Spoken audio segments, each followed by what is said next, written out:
ya uongo imefika na Gen Z.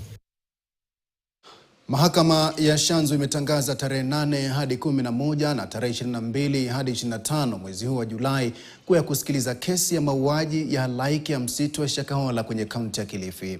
Katika kesi hiyo, mhubiri Paul Mackenzie na washukiwa wenza 94 wanakabiliwa na mashtaka 13 ya ugaidi. Hakimu mkuu wa mahakama ya Shanzu, Lea Juma, amesisitiza kwamba atahakikisha haki inatendeka katika kesi hiyo, akisisitiza haja ya vikao vya mahakama kufanyika ndani ya muda aliouweka. Jumla ya miili 429 ya wafuasi wa Mackenzie ilifukuliwa katika msitu wa Shakahola, ikiaminika kwamba waliaga dunia kwa kufunga bila kula wala kunywa.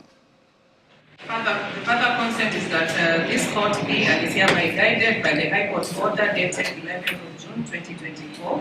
La zaidi ni kwamba kwa makubaliano hii mahakama itaweza kuongozwa na amri ya High Court ambayo ililetwa mahakamani ya tarehe 11 mwezi wa 6 mwaka huu. For the protected witnesses listed therein. Kwa hawa mashahidi wanaochungwa waliotajwa katika amri hiyo. And then the last one is by consent both parties to make oral opening statement regarding the case hearing. Na la zaidi ni kwamba upande wote wa kiongozi wa mashtaka na upande wa wakili anayewakilisha washtakiwa wameruhusiwa kuweza kufungua kesi yao kwa maongezi. Kaunti ya Nandi ilishiriki katika sherehe za siku ya Kiswahili duniani.